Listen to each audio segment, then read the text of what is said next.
So this is gonna be my fifth attempt at this. So I'm at Walmart, okay? I was just wondering, thinking about why bikes at Walmart are so bad to buy. And I'm gonna start a small series on what bicycles are the best for you. You know, which bikes should you get? What are the ideal bikes to own? And to begin, I'm going to start with what you shouldn't have, because to be honest, there's a lot of personal preference on what you can have, what's acceptable, what's really kind of ridiculous, and what you shouldn't buy. So, in order to save money and to save yourself time and a lot of headaches, don't ever buy really a Walmart bike, or really any bicycle that originated at or is brand new from any kind of department store, including Walmart and other places. There's a lot of big box stores out there. There's other examples of this too. So in Walmart, the biggest reason why these bikes suck is because of actually their function. It has nothing to do with their weight or their durability. It really has to do with how well they function. And they don't function very well for two reasons. One, they have very old technology. Shimano SIS technology was invented 30 years ago, people. And that's what you can get on a Walmart bike. You can't get much better than that.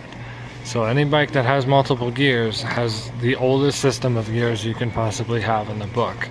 They usually have index shifting, and the other shifting that I've seen at Walmart is legitimate, actual suicide shifters and other, hand shifters instead of finger and thumb shifters, where you have to grip the shifter to move it up or down in order to change gear. It's really ridiculous. So, I mean, that technology is like 30 or 40 years old in some instances. So it's the function rate at which things break, how well the brakes work and how well the gears shift is very, very low. And the other thing is the wheels tend to be somewhat out of alignment, so it's difficult when you go really high speeds, like 30 miles an hour or faster. It's difficult to go much faster than that because you have to compensate for the fact that your wheels are literally not even aligned with each other in the frame. Okay, so you have alignment issues. And most of the function and alignment issues are caused by the buildup of the bike, not necessarily the components themselves.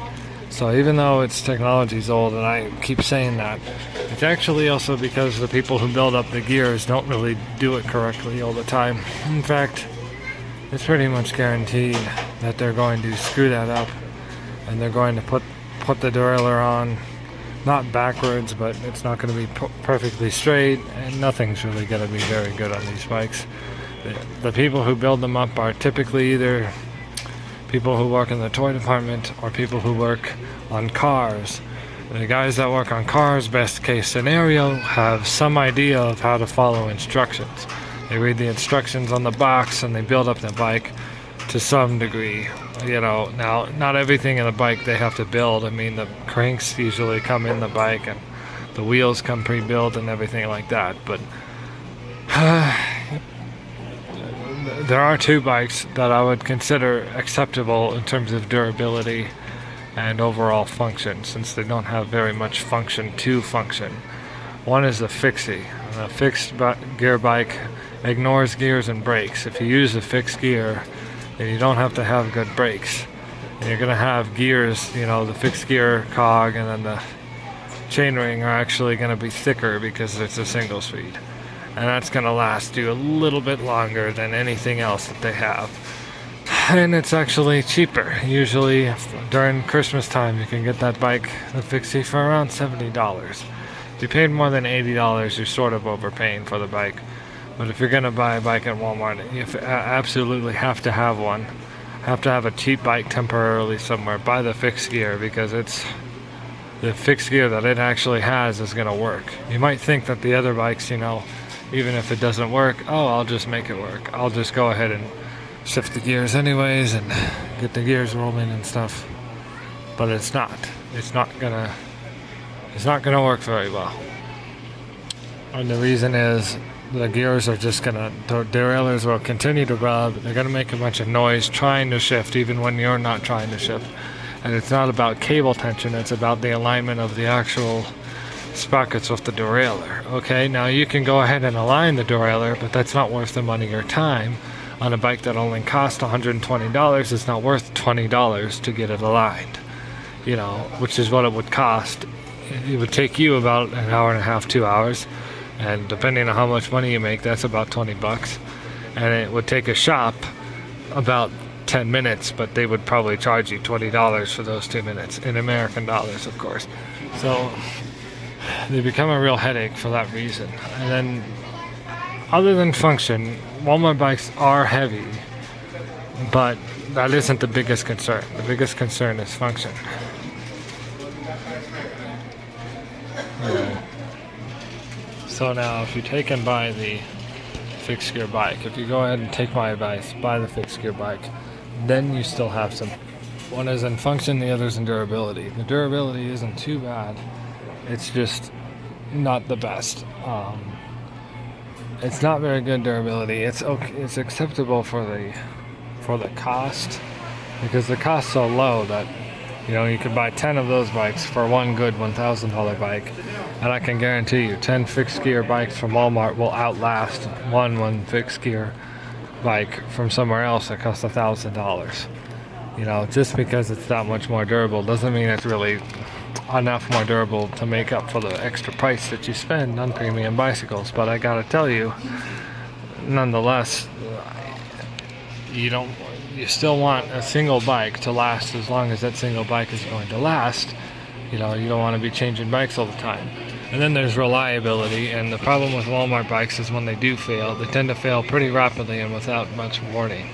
Kind of like how Fords used to be made fun of, because Fords in the 90s and stuff used to be found on the road dead or fix or repair daily, and it's really not, the durability of the car wasn't that bad, it's just the reliability was pretty bad because of what's called planned obsolescence. And that happened with old American-made cars, okay, especially through the 80s and 90s. And because of planned obsolescence, certain pieces would break, and when they would break, they'd break right away, and there'd be no warning, and you'd have to pay hundreds to fix it because nobody else made the parts. Same thing with the Walmart bike. In fact, when Walmart bikes parts break, they're usually going to be just as expensive to repair and fix. They're going to be like $15 or $20.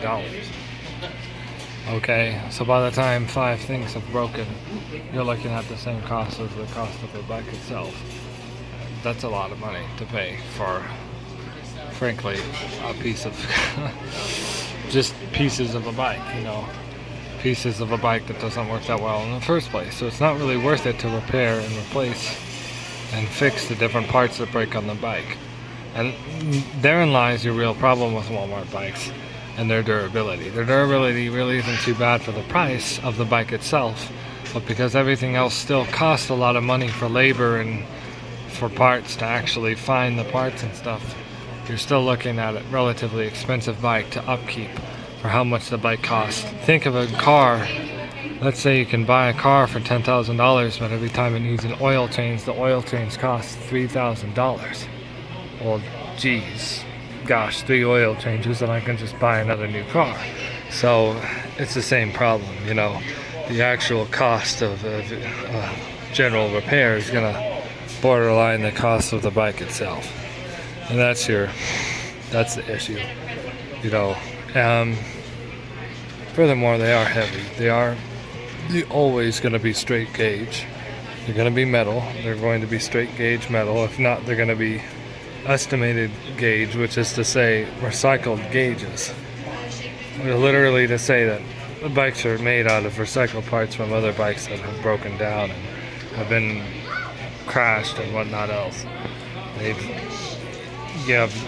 Nobody really has an idea of how much they cost.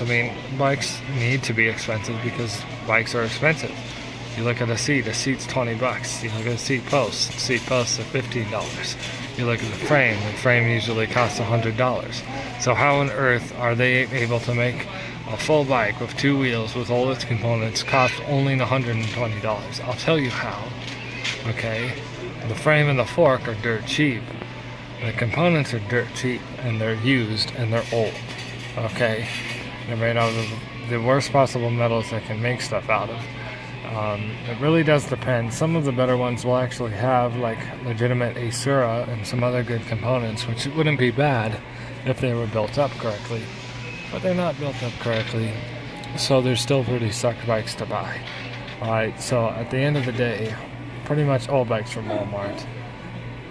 But the ones with the ones with brakes on the handlebars, you know, with brake levers and with shifting levers are going to be the worst, because the brakes and shifts are built up by employees at Walmart, and they're just going to be very low quality function. Now the hub brakes are already pre-built or on a fixed gear. You know how fixed gears work. You just resist the pedals. So in those cases, you don't have to worry about brakes, and they're single speeds, so you don't have to worry about gears. It's just you wind up with something that's extremely heavy that only has one gear. And that's just a double negative, and that doesn't equal a positive with bikes. So wind up with the worst possible bicycle that you can possibly have for speed. Okay, something that's really heavy but only has one gear. It makes it very you don't have very much efficiency at all. Okay, but there is some testament to the durability. You can look up, there's this guy who did this actual almost about 1,000 miles on a fixed gear bike from Walmart he got, which was cool. So I think it's called the Thruster Fixie from Walmart. That, as well as the there's another one. There's 2 different kinds of fixies from Walmart, and they're probably the best for the money. They're about $70 during Christmas, and of all the bikes, those would be the ones that I would chance. In fact, I'm considering going ahead and buying one at some point and reviewing it, just because it's so cheap. You know, I mean, it's so $70 is so cheap. It comes close to the repair cost for my other bikes. You know, so I mean, my derailleur and my shifter goes on a bike that's $70. What if I just bought a new bike from Walmart? And the other question is, would it be possible to buy a bike from Walmart and then just turn it right back in under the 90 days based on their 90-day guarantee? Because it's not a warranty, it's a guarantee. It's a guarantee that you'll like what you get. And even if you base the claim on wear, even if you say, look, this bike wore down too fast, I'm used to bikes lasting a lot longer than this, even then they can't use any kind of, there's no excuse for Walmart to not take stuff back. You know, even if it's not in the same condition, because it's not based on the same condition or a good condition bike. You can walk out of there with a poor buildup, go to a bike shop, get them to sign something that says this was a poorly built up bicycle, keep the receipt from the shop that says it's a poor built up bicycle, go out and ride it for 30 days or for 60 days, then take it back to Walmart with the receipt and say, oh, I finally started riding this, and then it wore down super fast, and I wondered why, and then these guys said that it didn't have a good build-up. You know, you guys didn't do a good job building it up. Okay, they said that the derailleurs and stuff were out of alignment and everything, so I decided to just take it back here, that's the reason why it's wore down so fast. That's the reason it caused me having a crash or something like that. Or just make up an excuse like that. And you could probably do that, and you'd probably get away with it. You know, and there's nothing wrong with that morally. Not to me. There is to some people think that's wrong, but I don't. Anyway, that's it about Walmart bikes.